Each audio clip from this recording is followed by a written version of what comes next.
स्वागत करते हैं आपका आईआरई की डिफेंस सूट के आज की सीरीज में।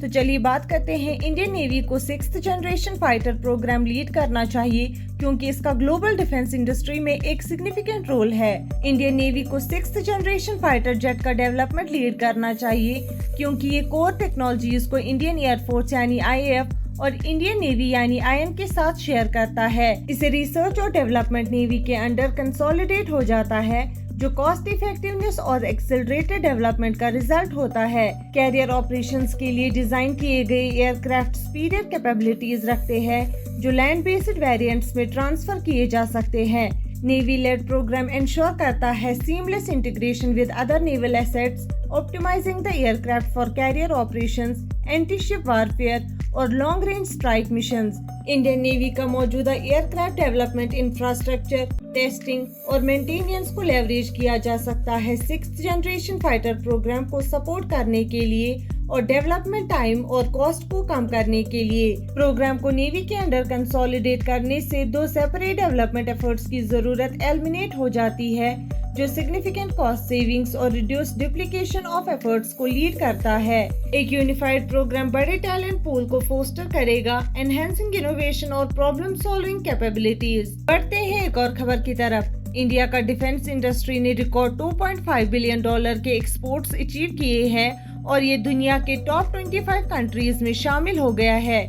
इंडिया के डिफेंस सेक्टर ने फाइनेंशियल ईयर 2023-24 में अपने highest ever defence exports $2.5 billion achieve किए हैं, जो पिछले साल के $2 बिलियन से 25% ज्यादा है। इकोनॉमिक सर्वे 2023-24 जो फाइनेंस मिनिस्टर निर्मला सीतारमन ने लोकसभा में प्रेजेंट किया, ये रिवील करता है कि ये $2.5 बिलियन फिगर FY17 के $0.2 बिलियन से 12 गुना ज्यादा है।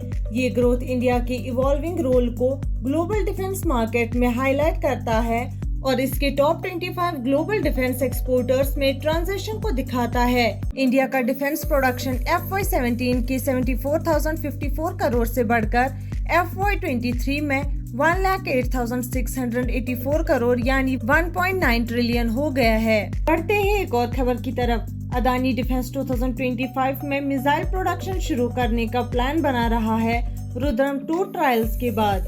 अदानी डिफेंस एंड एरोस्पेस के सीईओ आशीष राजवंशी ने कंफर्म किया है कि Rudram 2 air to surface missile का डेवलपमेंट और टेस्टिंग फेज चल रहा है। ये मिसाइल 29 मई 2024 को Su-30 Mark 1 प्लेटफॉर्म से इंडियन एयरफोर्स यानी आईएएफ के द्वारा सक्सेसफुल फ्लाइट टेस्ट से गुजरा। अगले 6 महीने में एडिशनल ड्रॉप ट्रायल शेड्यूल्ड है और मिसाइल मिड 2025 तक सीरियल प्रोडक्शन के लिए रेडी होने की उम्मीद है। रुद्रम 2 इंडिया की डिफेंस कैपेबिलिटीज में एक सिग्निफिकेंट अचीवमेंट को रिप्रेजेंट करता है, जो एक इंडिजीनियसली डेवलप्ड मिसाइल सिस्टम है जो एयर टू सरफेस ऑपरेशंस के लिए डिजाइन किया गया है।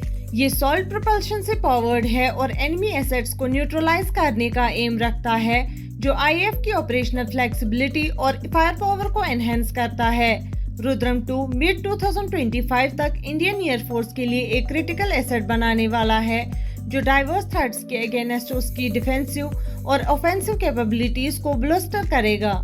बढ़ते हैं एक और खबर की तरफ। डीआरडीओ ने हल्के man portable air defence system यानी MPDMS पर काम शुरू कर दिया है।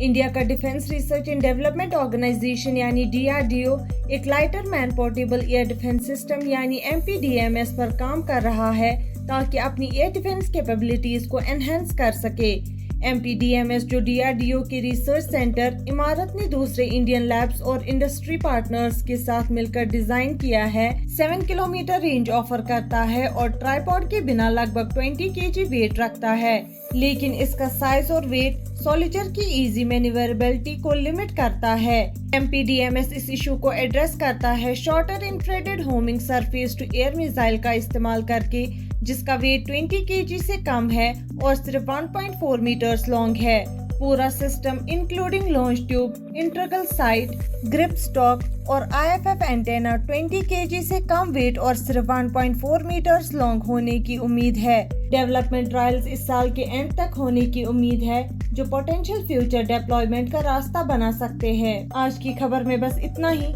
मिलते हैं अगली खबर के साथ अगले वीडियो में।